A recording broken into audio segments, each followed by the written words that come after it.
Good afternoon, everybody. My name is Michelle Childs. I'm the Operations Director for COABE. I want to thank you for joining us for this afternoon's webinar, Be the Key That Opens a Door for Your Students' Career Pathways, Our Lifelines for Them. Just as a reminder, we will be sending out certificates for CEU verification. This will not be for 24 hours. So after today, 24 hours from now, you will receive an email with your certificate. As a reminder, we do more than 50 webinars annually, trending topics by national level expert presenters to bring PD outside the brick and mortar of the conference. Continuing education units are provided, and this is free to members thanks to our annual sponsors. Also, just as a reminder, our Adult Educators Resource website, you can upload or download the resources from today's webinar and previous webinars on this website. You can find this on our coabe.org website under Professional Development. The COABE Board of Directors Leadership Opportunities. Just as you know, our nominations process just closed. For Vice President of Membership, our Region 2, 4, and 6 reps. Be sure to cast your votes.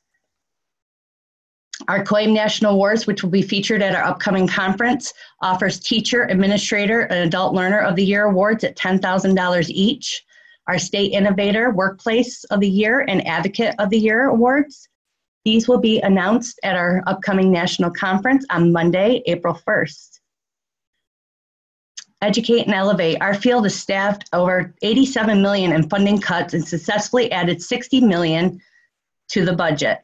Over 88,000 contacts have been made to date with our legislators, and you can learn more at our website at educateandelevate.org. Adult Learner Membership.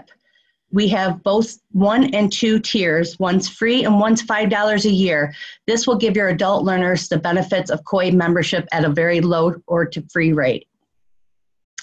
If you don't know already, as a member of COABE, you can have access to insurance options. You can find these on our website under Get Involved, and they offer everything from life insurance to dental insurance. If you don't know it already, our upcoming national conference in New Orleans is March 31st to April 3rd. Registration is currently open at the early bird rate. You could save $75 off your registration at the member rate. At this conference, we partner with over 35 organizations to provide intensive professional development strands. Some of our newest strands this year are health literacy and science. We also feature ABE, ESL, immigrant integration, digital literacy, financial literacy, advocacy, and much more. As you may know, COABE has redone our journal. We aim to serve the needs of the adult education field, and now we are launching out 2 major issues each year. Our last issue featured career pathways, and our new issue, which is coming out this March, features prison literacy. Be sure not to miss that and check that out. This webinar is made possible with the sponsorship and support of Burlington English. Today we have Robert Breitbart on, who would like to share a few words with you. Hello there. Thank you, Michelle, and very much looking forward to a fantastic presentation by Chris today. And again, Robert Breitbart here, Director of Educational Partnerships, coming up on more than a quarter of a century with adult education, started in teaching and administration. So this is one of my favorite topics. So I know you're in for a real treat. If you haven't seen Burlington before, or you're one of our current users, you know that we fit all the needs. We're in the computer lab, we're at a distance, and I think what really sets us apart is, as a part-time hourly teacher for so many years, scrambling to get the best materials I can. We give all those teachers, whether full or part-time, everything in one place: projectable lessons, worksheets, all the lab and at a distance. And we're particularly excited with such a great topic as what Chris is going to be covering for career exploration and soft skills. That's one of our newest courses. Does an amazing job of helping teachers leverage everything that you'd want if you had a career counselor right there in your room. So we do virtual career counseling with each and every one of your students. And the neat thing about it is, again, instead of scrambling through all these books and different websites, it gives it to you everything in one place. We work with career counselors in adult education all across the country to put together what are those things that, again, if you could have every one of your students work with someone in that capacity, what would they be doing? And the neat thing about it is, if you look in the bottom right-hand corner there, all the work that they do gets saved to a digital portfolio. So again, this is every one of your students.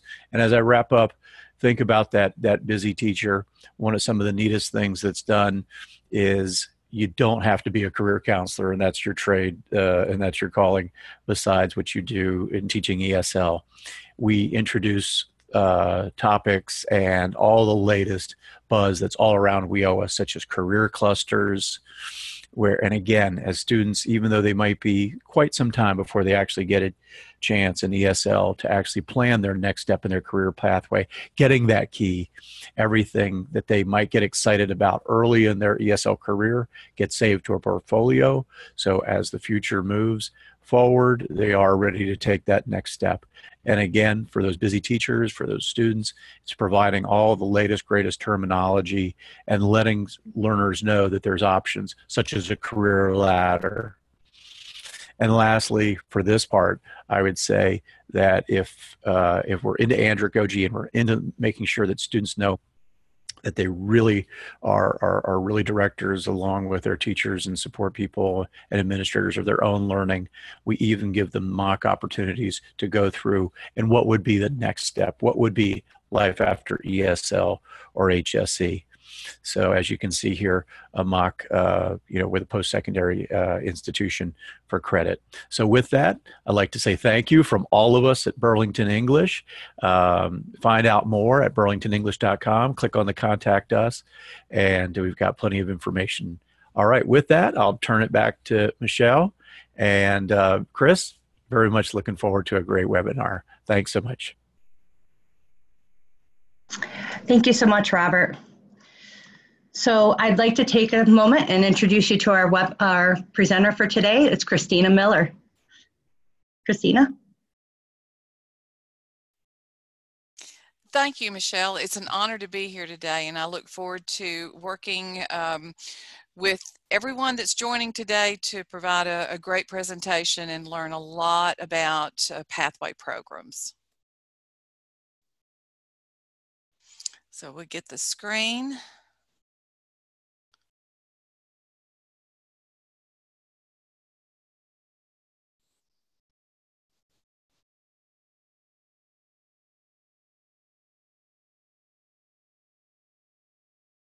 Okay, so welcome to today's webinar on career pathways. Thanks to all of you for joining today, and I really want to especially thank Michelle and Liz and Robert for inviting me today and to be able to bring this great information to you. For those of you who have been around for several years like I have, over 35 years in adult education, you know that there's the concept of career pathways and how long it's been around. When I was retiring and cleaning out my desk, I ran across career pathways information from years ago. And you know that there are many configurations of pathways, and what works in your local program or your individual state benefits your students in so many ways. There's not a right way or a wrong way to design a pathway program. And I want to preface this talk today by telling you an affirmation that your struggle is real. You know, putting a sustainable pathways program together is work, and sometimes it's a lot of work, but keep in mind the end goal, which is your students, and you know that they will benefit from the pathways programs that you put together for them. And we all know that adult ed does change lives. So my goal today is to bring you some worthwhile information that you can use in your local programs. Be sure to ask any questions through the chat feature, and we'll try to get to those at the end of the program. If not, I'll be glad to answer them through private emails. So let's look at what reality is to us and maybe to our students. When we think about our students' goals, we know that many of them really don't have a plan past getting their high school equivalency. You know, it's on us to guide them, and we do that the best way we can. but we need to help them navigate past our classrooms. And in their reality, they're going to get their GED or their HiSET or their task. They're going to go to college to get a job. But we know that sometimes it's not that easy, and they're going to be thrown curves. They're going to get knocked down by unexpected challenges that all adults have to deal with. And we just have to learn how to work through those trials. But the truth is that our students don't really have the tools or the skill set a lot of times to deal with the life's problems and those problems in the workplace that come up, issues that they will or have faced. So I'm really glad that now the Pathways programs have built-in counseling components. Those career counselors, transition specialists, whatever you call them in your region, either by the instructor or another specialist, is the key to our students' success. The counseling component will help the students identify which course they're going to pursue, because they really, most of the time, don't have a clue. It'll help them detect and resolve any barriers that get in their way, and it'll make sure that students have the support they need for success. And hopefully what they learn in class will transfer to their adult life outside of our program. There are many models, as you can see on the screen, and examples of career pathways programs, more than anyone could have ever imagined. And we're seeing this interest in career pathways for two reasons. One is that, of course, it's mandated by our legislation, but two, it's a response to an economic problem. And the primary reason for business and education partnerships is an economic one. Our programs are helping close the skills gaps and provide skilled workers for the jobs now and in the future. We are providing tangible benefits for all the stakeholders, from the employers to the educational institutions that we work with and to our adult learners. Career Pathways Initiative is an important strategy in our economic future. And what we want to see is that our students who complete these pathways programs, the benefit for them is that it's going to make them eligible for higher wages and better benefits. Another benefit for the Pathways programs is that Pathways can help local programs financially, and that's by leveraging your resources, by braiding funding with partner agencies, and making sure that the Pathways strategies can make for more efficient use of the monies as budgets shrink. Hopefully yours didn't, but across the country, I know that some people have been faced with the budget challenges. So let's see why it's important to provide pathways. We talked about how the legislation has directed us to do. A lot of the WIOA legislation is governing workforce development. And we've touched on this, but it's worth repeating that workforce development has become an important strategy to enhance a region's economic stability and prosperity by improving the skills of people in our communities. And a lot of the things that I'm talking about today, I hope that it can help you with talking points as you meet with partners in your community. Let's look at the legislation, and WIOA includes a career pathways definition, but what it does not do is to govern the state or the systems that may take part in career pathways development. Furthermore, it does not provide details and clarity around its components, which created some confusion among practitioners and providers of career pathways over the last few years. But now I think as states and local programs get into the Pathways programs, we're beginning to get a handle on how to proceed with this initiative. On the screen, you'll see an excerpt from the law, WIOA, Workforce Innovations and Opportunity Act, Section 231, that talks to us about the integrated education and training. And what we know from this is that it provides adult education and literacy activities. The two next words are very important, concurrent and contextually, with both workforce preparation activities and workforce training. So we know that a lot of what we're going to do is involving the workforce. And we're going to look a little bit closer at these components in just a minute. But what I want to do now is to take a look at two other directives that we've been given, and that's contextual instruction with the IETs. And I'm going to call it IET from here on out. You know, it's the instructional of the education and training for the integrated education and training skills that are needed. But we also need to look at what contextual instruction is and the career pathways. So these two critical pieces both begin with the word activities. So we know that when we look at the design component in a few minutes, we're going to have to look at those as activities being the core of the design. When we're talking about the contextual instruction, we see that we're directed to provide learning in context included with the IETs, but also we use contextual instruction as we prepare our students for post-secondary ed and for employment. And as we also are teaching our citizenship classes through our ESL population. The career pathway is specifically mentioned as we're directed to coordinate with other resources. So it really becomes a partnership with all stakeholders in our community. But since I mentioned the ESL population, I want to take a look at that specific legislation too, or the part of it under WIOA, Section 243, which gives us some information about our English language acquisition. Draw your attention to what I've put a red box around, and our focus, we're designed to prepare adults who are English language learners for and place such adults in unsubsidized employment in in-demand industries and occupation that lead to economic self-sufficiency. So that's going to be our focus with many of our ESL students. Now, we have to keep in mind, though, that we know that the law dictates who can enter employment legally. So for some of our students, enrolling them in regular pathways programs would not be beneficial. However, several states are providing ESL pathways within the occupational sectors such as hospitalities, construction trades, and a new one that's coming on board is the entrepreneurship pathways. And the key to providing these pathways is knowing your students and really knowing what skill sets they have or might have had when they were in their home countries.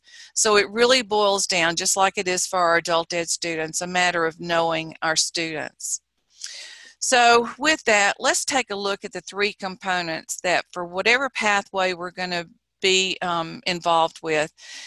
The integrated education and training piece is broken down with three components, and I put it in this visual so that you could get an idea how this piece needs to fit together. Let's look at the adult education and literacy piece first, which everybody's familiar with, because that's what we've always done. We have always taken a look at the adult education piece of adult ed, the literacy, the workplace, the family lit.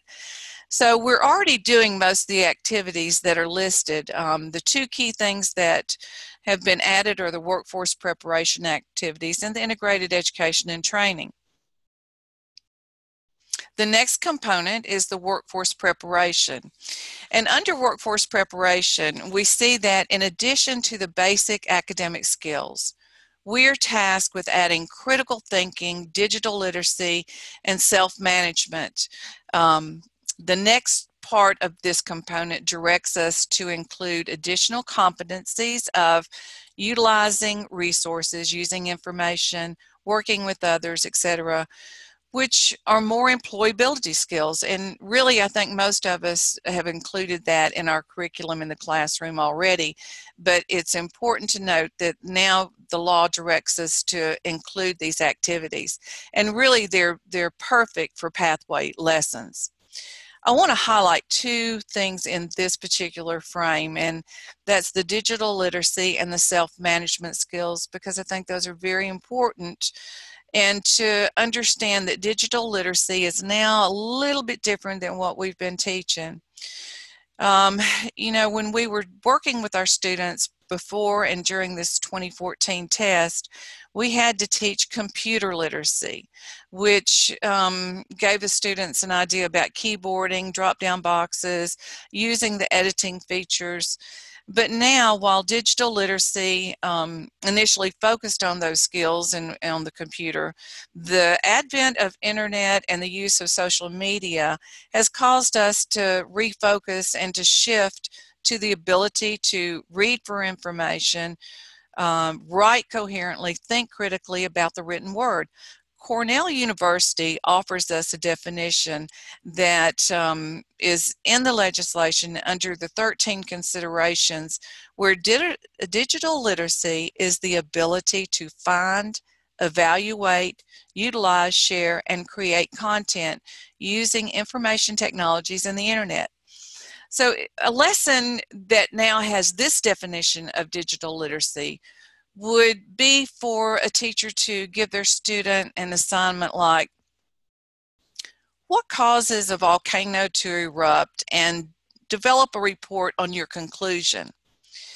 Now, that's just something I made up, but it's an example of how we could get our students to focus on finding the information, be able to locate and then to evaluate what they've read and evaluate what's important, to be creative and to utilize and share and create content on a PowerPoint or either in a different format for a presentation, and then the communication skills of being able to present it to the class. So the definition of digital literacy has shifted from just the different skills, being able to manipulate a computer, to being able to do the evaluation, utilizing, sharing, creating the information. The self-management skills include stress management, time management, organizational skills, problem solving, and decision making. And so why are these self-management skills important, especially in the workforce? It's because it helps a person take control of their physical and mental health. And this will reduce health costs, and it prevents greater issues in the future. Employees will become more productive. It increases their communication skills. They can interact more appropriately and better with other employees. And a lot of these resources are going to be found, you can do lessons from YouTube, has a whole array of different videos, and there are other websites with videos that can help you with these self-management skills. So you could even incorporate a lesson on digital literacy and self-management as an assignment that would include both of those things. The workforce training component, this is where you're really going to have to depend on your partnerships with the community college, the career centers, the labor unions, private companies that have the ability to offer things that are on this list. And you can see that there's offerings of internships, job shadowing, on-the-job training, so apprenticeship programs. So this list for workforce training really needs to be a topic of conversation when you're working with your partner agencies. So now, how do we find information when we're going to put all this together? We've looked at the different components of the legislation. So let's turn now to gathering information for your Pathways program. Labor market information websites are great resources for data and information for your pathways and for your planning.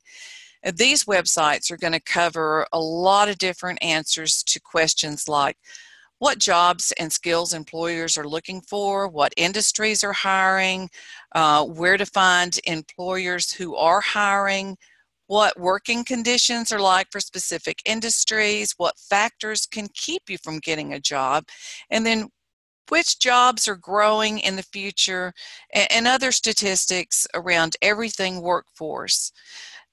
This is also where a lot of your local workforce development boards have gathered their information for their 4-year plans. And those 4-year plans, we're going to look at an excerpt from one of them, is very critical in developing a better relationship with your workforce and your community partners. So remember that the information you collect when pulling all this data for your pathways is important for determining what your partners need. You can start your partner list from the businesses and industries that are identified as your key players in your community. And a lot of times when you look at your local labor market information, you're going to get that information. Your partners, though, should really come from your core partners are the ones that from the Department of Labor, the Department of Ed, and now we've added Health and Human Services as a partner. Any business and industry that's in need of our services, community stakeholders, and the community and technical colleges in your area. I put this frame together so that you could see that this is from 4 different states. The one on the top left is West Virginia. You can find the top 10 jobs in West Virginia or a regional aspect of it. In Montana, the job growth from 2017 to 2027. All these websites keep current information, and it's important that you share this information with your students because they need to know how to access these sites too. And when you share with them all this great information on jobs and wages, you know, they can see that they can access these resources now and in the future. And if they ever want to move to another region, you know, they can research the job market before they leave, and it can help them make good decisions. For example, if a student is a machinist and he or she moves to a town where there are no factories, they're going to have a hard time finding a job. So looking at the labor market information before they move can help them make good decisions. And a lot of activities can be planned on the instructor side, from engaging your students in research on the labor market trends. Activities and lessons will increase awareness of the workplace in general, but it'll also expand the awareness of specific industries and occupations in those in demand that they might not have thought of. Okay, so where do we start? Where are we going to begin with getting all this information together to put our Pathways program together? You know, we know that what the legislation says. We know some of the activities we've touched on, but a definition is a great place to start. And in a joint letter, the Department of Ed, the Department of Labor, and Health and Human Services gave us the following definition. Pathways are a series of interconnected educational and training services that enable individuals to secure industry-relevant certifications and obtain employment within occupational areas and advance to higher levels of education and/or employment. So from this definition, you can begin construction of your pathway. The 6 elements that I've put together on this screen are not in any particular order. You can begin wherever it makes sense for you, but today we're going to start with funding. As a local director, everything boiled down to money, right? So I thought we would do this today with the identifying funding sources and the need for our sources. The funding is twofold. One funding stream is needed for your pathways itself. Say the instructor salary, materials, space if you're going to have to rent it.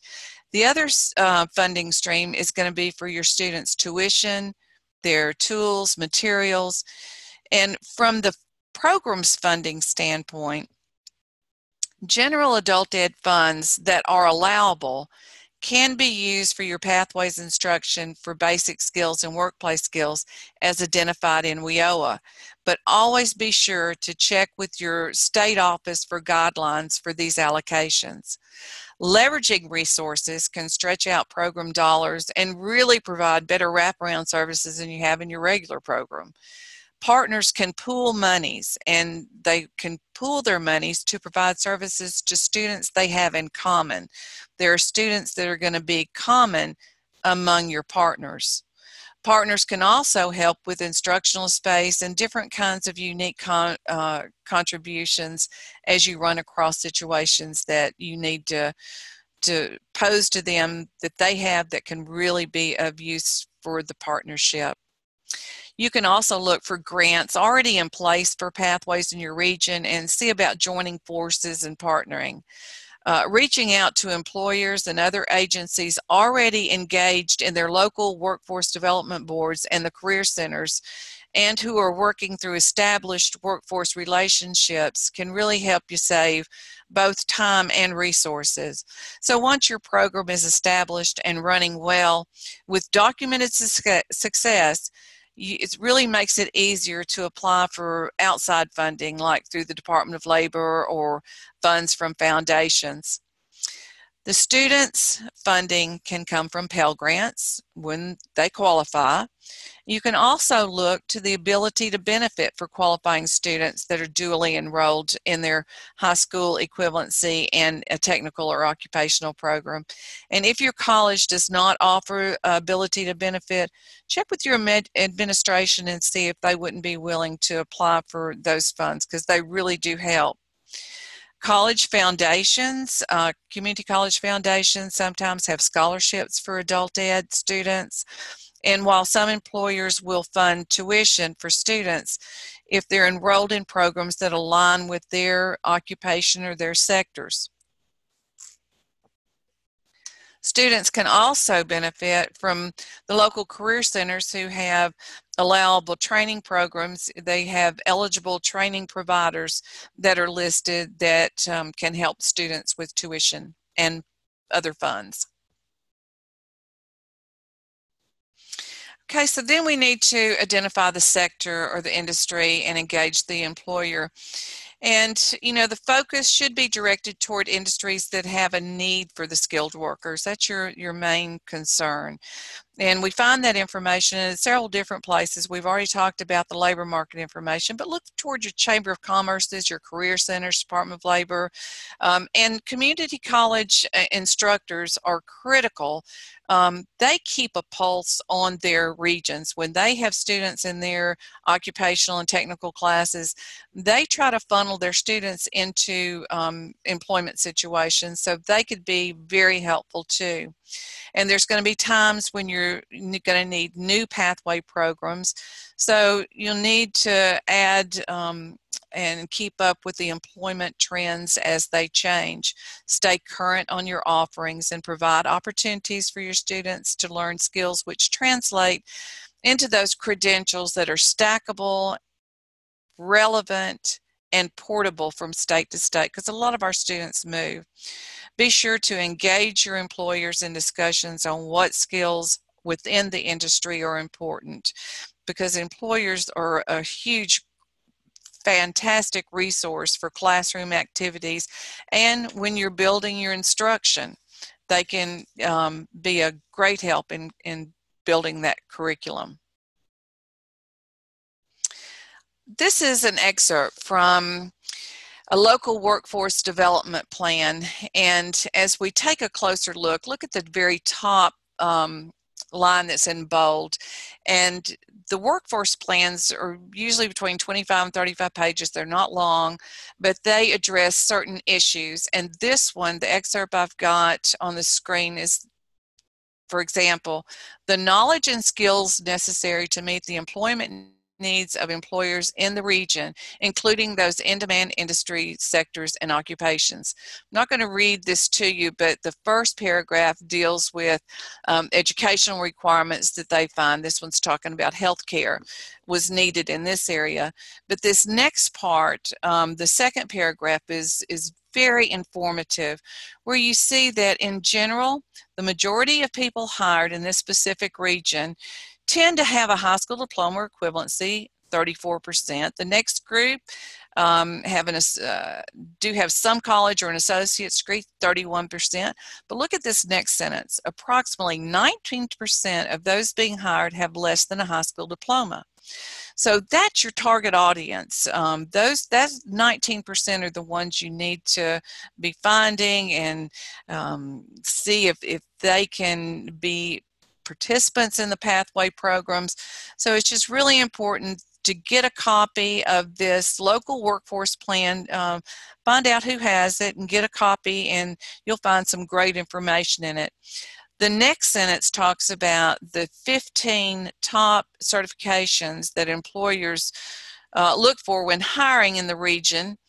And it says that this, the number represents how many times certifications showed up in job postings. So look at the top one, driver's license. So, you know, we automatically think that everybody has a driver's license. Well, those of us that are taught in the classroom know that's not true all the time. But these are situations that either your counselor or transition specialist, somebody could start working on with the students to make sure they have these at least minimal certifications in place before it gets too long into the process. You'll see the next one was commercial driver's license, and then because this dealt with healthcare, there were 3,400 hits on a job posting for certified registered nurses. So bottom line, you can just get a lot of information from that 4-year plan. Let's move on. We've got to quickly go through some of this. The design really needs to be the creation and alignment of your educational objectives to support the technical programs. So, you know, employers can help you meet the needs of the local industry when you're designing it, because they have the relevant workforce curriculum. They can help with career awareness activities. They can help with workplace learning activities. So all of these things, the employers, you know, can really help you identify. You also need to look at your target population. Are you gonna, when you're designing your program, are you gonna look at low-income adults, the limited English language proficient adults, disadvantaged youth? What is the length of your program going to be? Is it going to be short-term, a year, 2 years? What industry focus will be really based on what your need is in the community. What are your academic goals? Are you going to have certificate programs, associate degrees? What is your sequence of education and training going to be? You need to look at skill assessments, and sometimes you're going to need to look at industry-approved technical assessments based on industry standards, but sometimes it's going to have to be the state-developed or state-approved assessments, particularly when those industries don't have any standards that exist. Look at your support services. What childcare, what transportation assistance, what tutoring, your case management, and this is where your counseling piece comes in.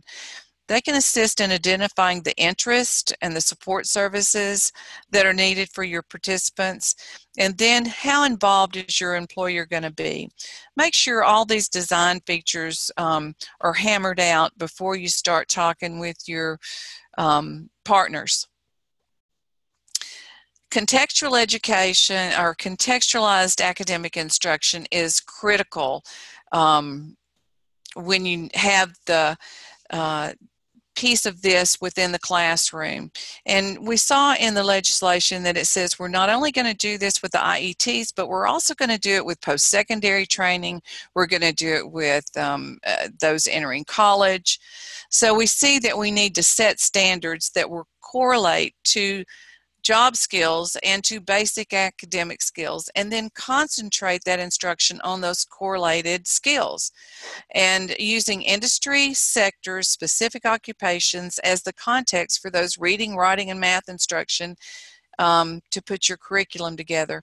Review the curriculum once you've got it put together with employers on a consistent basis to ensure that you've got authentic use of the workplace materials. Use different scenarios that come up in a workplace, maybe problems, to get them to think about, you know, forming, you know, whatever kinds of information they're going to need from that. Be sure that they're motivated so that the context of the career pathways instruction is relevant to them. And teachers are very well positioned to work with employers and students to translate these workplace skills into learning objectives. So bring the concepts to life. This can be done at all levels too, even included are your low-level learners. ESL can be included in this. Develop monthly themes, bring in speakers so that the students have a connection with real-world, authentic information, including the soft skills. All of this is important in designing your curriculum. Now, in terms of the delivery, and it's not wanting to advance. Liz?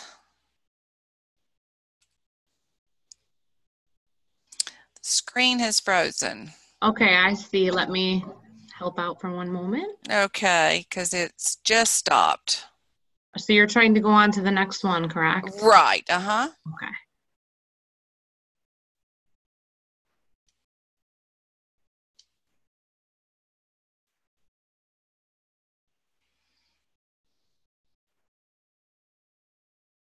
Okay, thank you. You're welcome. And so the delivery models can be, I've picked 3 of them. You can look at the competency-based education, which measures your learning rather than time. The students really learn at their own pace. And this is this competency-based is great for your career ladders because placement can be more accurate.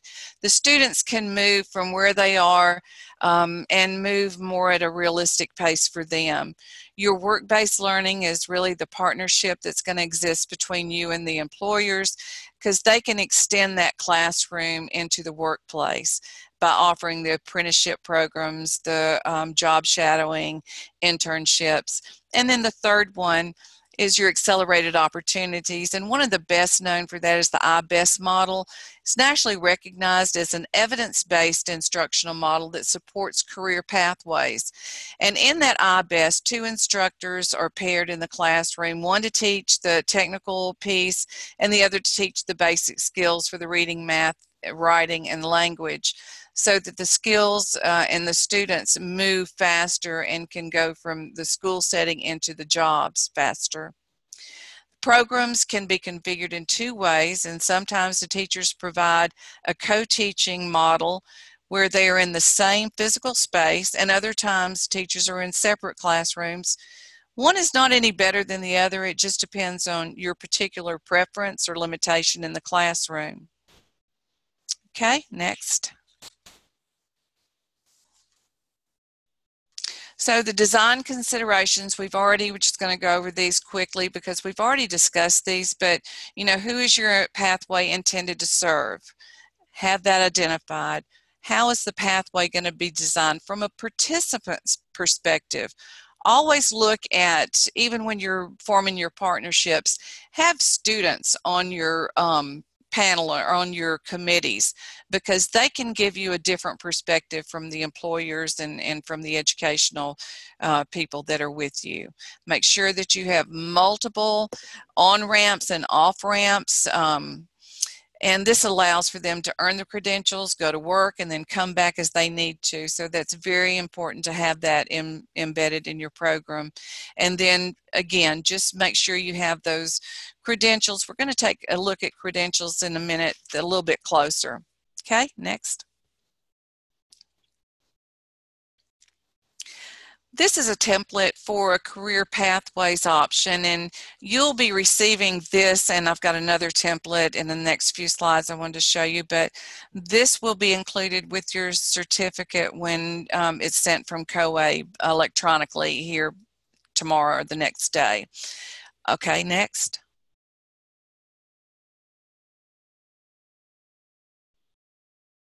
This is a closer look, and on the one that you just saw, it went from top to bottom. This is going to go from bottom up, but this is the different pieces, your adult education, and then your partnership with post-secondary in the different blocks. But in the first block, you're going to have those things that need to be done by whatever agency, the adult ed or the adult ed and post-secondary together. The next block are the outcomes. And I think it's really important. Like I told you before, I need visuals.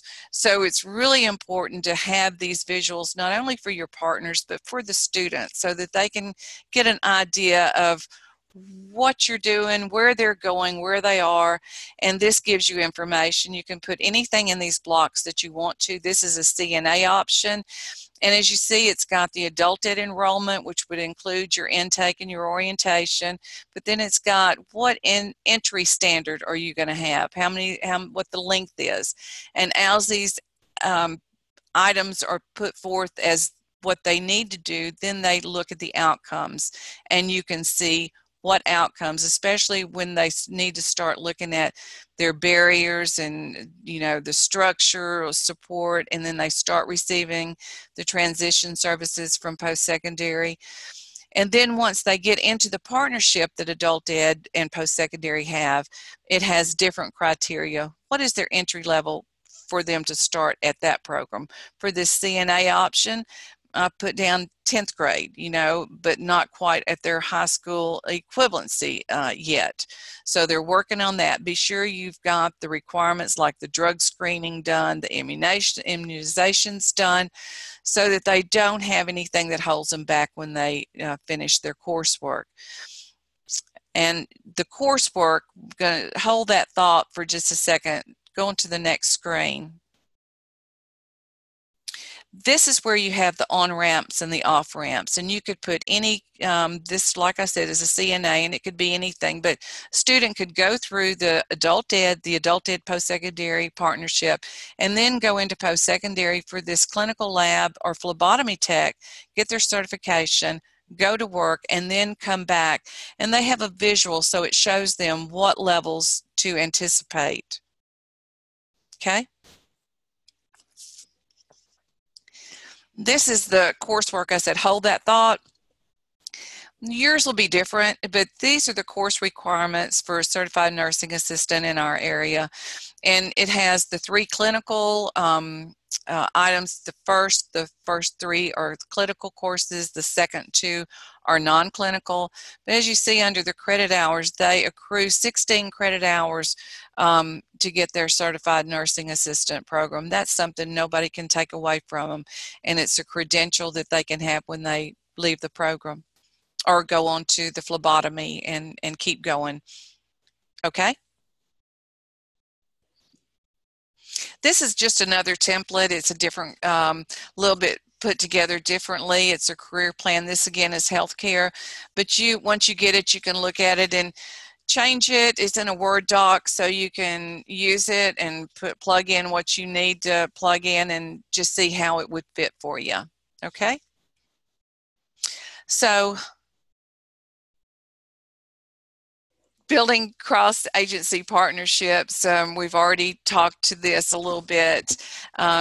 Just be sure that you know what the shared goals are. Be sure to assign responsibilities. It's not adult ed's responsibility to do everything. I know we think we can sometimes, but assign responsibilities, define that leadership, and then be sure to really be specific about what resources and responsibilities each partner brings to the table for the Pathways program.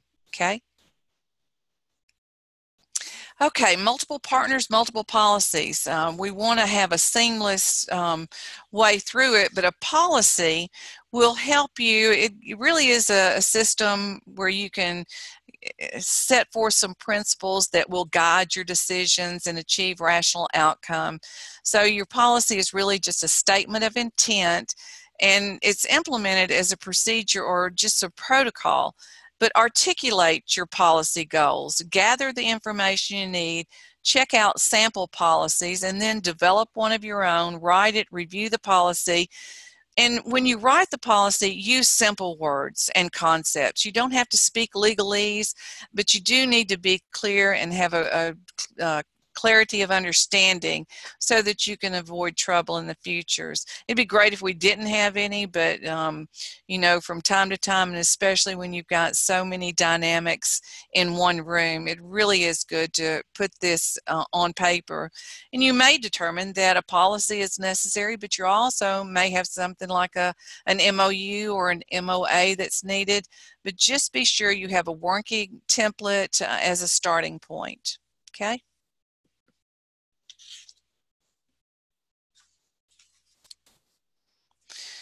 Okay, click again. Okay, now our measurement is very critical too, because you know, we can tell people how good we are all the time, but unless we have it in black and white and have it documented, our local programs, when we're talking to people, we need that kind of data. State needs data, the feds need the data. So these are some things that I would that are good to consider when you're thinking about what type of data you're going to collect. And the characteristics and design features. Look at your target population, the length of the pathway, the industry focus, the source of funding, implementation metrics. How was your enrollment? What pathways? How many employers did you engage? What skills were gained? The certifications that were awarded to your participants. And then how many academic completions and post-secondary completions did you get?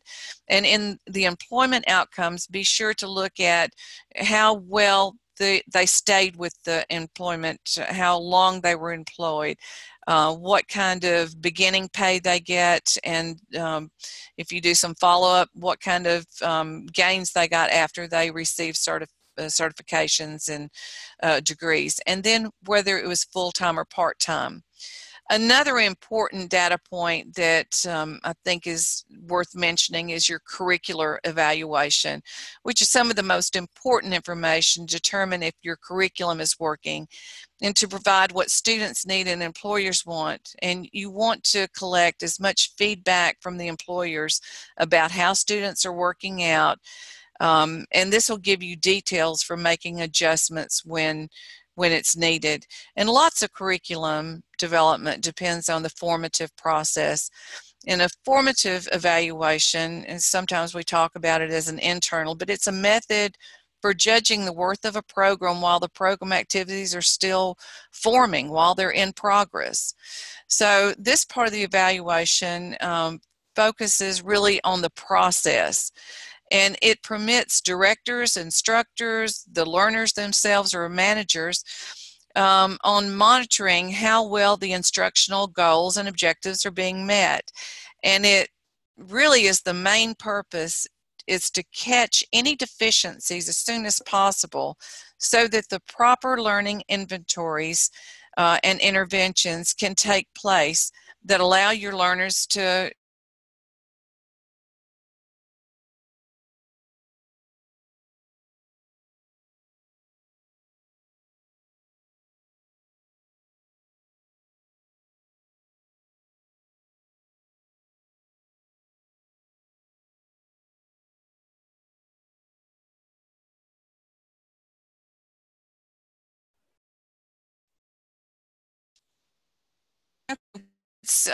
in transition from one slide to another.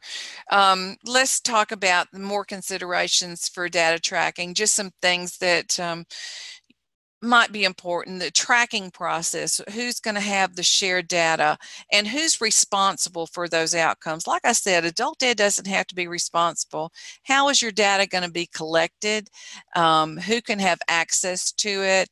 How is success defined for you? Are you going to do formative or summative test? Look at what kind of matrix you're going to use or the template, and then always be concerned about continuous program improvement. Okay? Go on to the next one, please. Thank you. And bridge programs are also considered as pathways. So your bridge programs primarily just prepare adults with limited academic or limited English skills to enter and succeed in credit-bearing post-secondary education and training that leads them to the career path and employment in high-demand, middle and high-skilled occupations. So the goal of the bridge program is to sequentially bridge that gap between the initial skills that the individual has and the skills they need to have to enter and be successful in post-secondary and their pathway to employment. Okay? This next screen is a partner report that the state sent to the feds. I thought it would be interesting to see how this data, as we're collecting it, is important. And you can see that even the information the second from the bottom, the effectiveness in serving employers can be enhanced with the Pathways programs. You know, if you're reaching out in your community and you're, you know, each state is going to decide or has decided now what they're going to use as a matrix for that effectiveness in serving employers, but really it's going to be a help from the locals to engage multiple employers in different ways. Okay.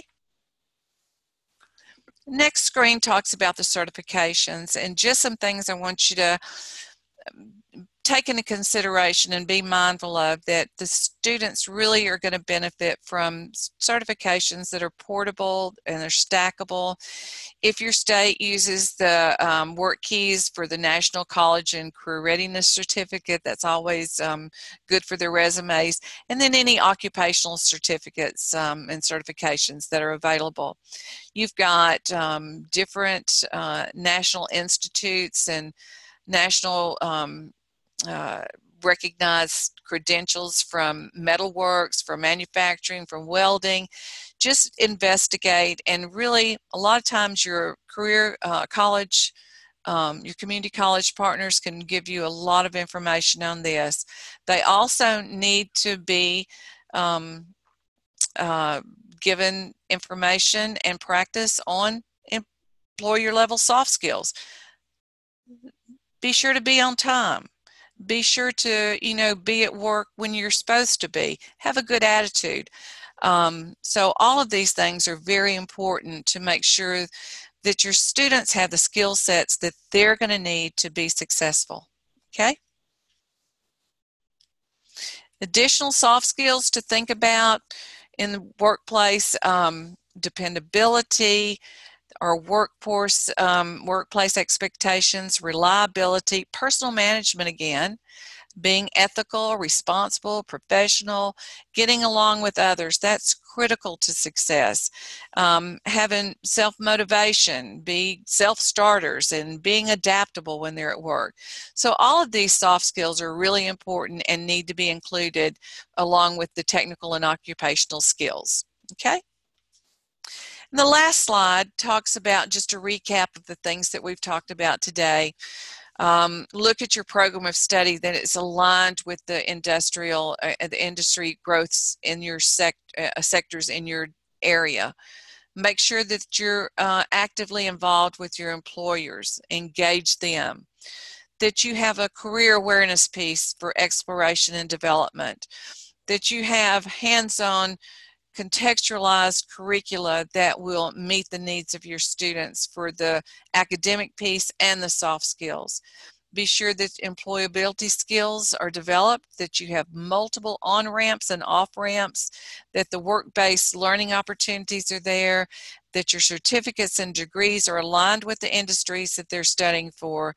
Your scheduling options are important because we work with adults, right? And we have to make sure that not only are the classes scheduled, but your support services are provided for the students that need different time frames. And then that we have collaboration on and among the local regional stakeholders. So with that, it's the end of the presentation. I hope you have gotten some valuable information, things that you can work with at home, and really appreciate you being here today. And now I'm going to turn it back over to Robert to close us out. Well, thank you so much, Chris. I thought that was fantastic. I was watching the Q&As and watching the chats, and I know it certainly looked like folks learned just a ton. So fantastic work there. And again, just to wrap up, I showed at the very beginning Burlington's emphasis on career exploration. And again, it fit in so many of the things that Chris had just really, you know, nailed so many of the things that Chris was explaining there, and really helps each and every program. But I'd also be remiss if I didn't share that besides the career exploration part, there's that soft skills like Chris was wrapping up with. So whether it's at the end of a training program, of an eventual credential program, or right now while they're in one of our programs, all those soft skills to get a job, keep a job, a lot of those metrics that are going to be reported and what have you, as far as how are we leading students toward unsubsidized employment. And so all in one place, Burlington provides for projectable lessons for the teachers in a lab situation, in distance, blended learning, everything that learners would want to be ready for those job interviews, and particularly for our ESL learners, that's Burlington's sweet spot. Oh my gosh, I couldn't even imagine doing a job interview in another language, and Burlington does everything, gets them all ready, all of those things, so that when they sit down, and again, they're all ready for that, whether it's that get the job, and then of course what WIOA brought to the table versus WIA was not just that get that job, but once they're on that job, to keep that job, things such as job performance reviews. So again, from all of us, Robert Breitbart and all of my fantastic colleagues at Burlington English, I want to thank COABE. I'll see you all in New Orleans. And I want to thank our great friends at COABE for putting this on. And I'll turn it back to our dear friends, Michelle, Liz, and Chris. Fantastic job today. Way to go.